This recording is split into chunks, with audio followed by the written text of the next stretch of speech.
bakit ba kayo nag-hustle hard? Yung mga lalaki.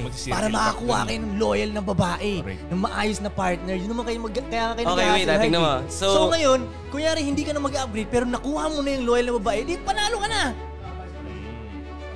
Di ba, nagigis mo? Hindi ka goal yun eh. Ano ang goal mo? Yumaman. Yumaman? Okay, yumaman saan? Sa pera lang?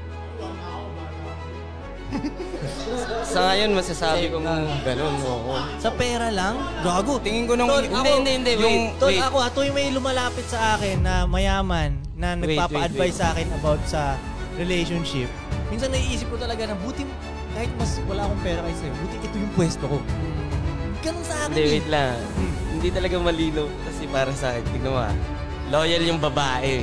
Oh. Ang sinabi nga dun sa question, hindi ka makaka-upgrade. Who gives a fuck?